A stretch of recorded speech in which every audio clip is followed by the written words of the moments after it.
আগামী ৭ই জুন বিশ্ব খাদ্য সুরক্ষা দিবস। তাই বিশ্ব খাদ্য সুরক্ষা দিবস সম্পর্কে সাধারণ মানুষকে অবগত করতে, ভেজাল খাদ্য খাবার সম্পর্কে সাধারণ মানুষকে সচেতন করতে বুধবার বিশেষ উদ্যোগ গ্রহণ করল মালদা জেলা প্রশাসন।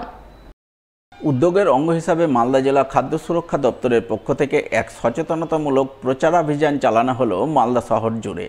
এই উপলক্ষে এদিন প্রথমে মালদা জেলা প্রশাসনিক ভবনে গম্ভীরা গানের মাধ্যমে বিশ্ব খাদ্য সুরক্ষা দিবস কি, এই দিবস পালনের গুরুত্ব কি, ভেজাল খাদ্য খাবার খেলে শরীরে কি কি ক্ষতি হতে পারে, ভেজাল খাদ্যের বিক্রি রুখতে সাধারণ মানুষের কি করণীয় রয়েছে ইত্যাদি নানান বিষয়ে সচেতন করা হয়। ভেজাল খাবার খেলে পরে শরীরে নানাই অসুখ ধরে, ভেজাল খাবার খেলে পরে শরীরে নানাই অসুখ ধরে। আমরা কেউ ভেজাল খাবার আর খাবো না। কেউ যদি কোনো হোটেলে বা দোকানে যদি ভেজাল খাবার রান্না করে আমরা ফাটাস করে ওকে একেবারে সাটাস করে দেব। এরপর জেলা খাদ্য সুরক্ষা দপ্তরের পক্ষ থেকে বিভিন্ন স্কুলের ছাত্রছাত্রী, স্বেচ্ছাসেবী সংগঠন ও প্রশাসনিক আধিকারিকদের নিয়ে এক সচেতনতামূলক র্যালি আয়োজন করা হয়। র্যালিতে পা মেলান অতিরিক্ত জেলা শাসক পীযূষ সালেনকে, জেলা খাদ্য সুরক্ষা দপ্তরের আধিকারিক Prashant Vaidik, deputy CM institute doctor Amitabh Mondal সহ অন্যান্যরা। আমাদের হচ্ছে 7 জুন হচ্ছে ওয়ার্ল্ড ফুড সেফটি ডে, এটা 7ম ওয়ার্ল্ড ফুড সেফটি ডে।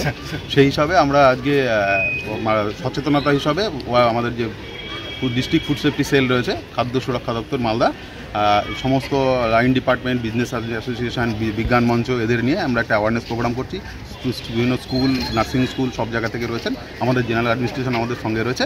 আমরা একটা প্রোগ্রাম করছি যাতে এই ওয়ার্ল্ড ফুড সেফটি ডে সম্বন্ধে মানুষ সচেতন থাকেন এবং খাবার সম্বন্ধে সমস্ত সঠিক খাবার।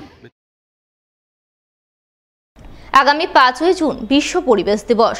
তাই বিশ্ব পরিবেশ দিবসের প্রাক্কালে বুধবার পরিষ্কার পরিচ্ছন্নতা অভিযানের ছবি নজরে এলো মালদার গাজলে। গাজল ব্লক প্রশাসন এবং পঞ্চায়েত সমিতির যৌথ উদ্যোগে এদিন গাজল সদর এলাকায় পরিষ্কার পরিচ্ছন্নতা অভিযান চালানো হয়। নির্মল বন্ধুদের নিয়ে সাফাই অভিযানে নামেন গাজলের বিডিও সুদীপ্ত বিশ্বাস। এছাড়া উপস্থিত ছিলেন জয়েন্ট বিডিও মীর সোহেল, গাজল ব্যবসায়ী সমিতির সম্পাদক বিধানচন্দ্র রায় সহ অন্যান্যরা। তারা সকলে মিলে এদিন 7 সকালে গাজলের রাজপথে নেমে নির্মল বন্ধু ও বিভিন্ন স্বেচ্ছাসেবী সংস্থার সদস্যদের নিয়ে সাফাই অভিযান চালান। যত্রতত্র পড়ে থাকা প্লাস্টিক ক্যারিব্যাগ, থার্মোকলের থালাবাটি, গ্লাস সহ যাবতীয় নোংরা আবর্জনা ঝাড়ঝাঁটা দিয়ে পরিষ্কার করেন। এদিনের সাফাই অভিযানে হাত লাগান গাজলের বিডিও সুদীপ্ত বিশ্বাস নিজেও। তিনি সাফাই অভিযান চালানোর পাশাপাশি সাধারণ মানুষ সহ ব্যবসায়ীদের প্লাস্টিক ক্যারিব্যাগ ও থার্মোকলের জিনিসপত্র ব্যবহার বন্ধ করতে এগিয়ে আসার আবেদন জানান। এছাড়াও গাজলের রাস্তাঘাট পরিষ্কার পরিচ্ছন্ন রাখতে যত্রতত্র নোংরা আবর্জনা না ফেলা, শুকনো আবর্জনা ব্লক প্রশাসনের দেওয়া ব্যাগে রেখে সাফাই কর্মীদের হাতে তুলে দেওয়া ইত্যাদি নানান বিষয়ে সচেতন করেন। আমাদের যে এসডব্লিউএম প্রজেক্ট চলছে তার সঙ্গে পিডব্লিউএম প্রজেক্টও শুরু হবে। এই 3টে এলাকায় যত প্লাস্টিক আছে সেই প্লাস্টিকগুলোকে যদি আমরা আলাদাভাবে শুকনো প্লাস্টিক কালেক্ট করতে পারি, এলাকাও পরিষ্কার থাকবে এবং আমাদের পিডব্লিউএম যেটা আছে সেটাও চলবে, গাজলবাসী উপকৃত হবে। এই উদ্দেশ্যে সব দোকানে দোকানে সমস্ত বাড়িতে গিয়ে আমরা একটা করে ব্যাগ আমরা দিতে চাইছি এখানে। এই ব্যাগে যাতে শুকনো প্লাস্টিক মানুষ রাখে, শুধু মানুষই নয় খরিদ্দারও যাতে এটা রাখে সেই ব্যবস্থা আমরা করছি। আমাদের উদ্যোগকে আমরা ধন্যবাদ জানাচ্ছি যে যেমন একটা উদ্যোগ নেওয়ার জন্য।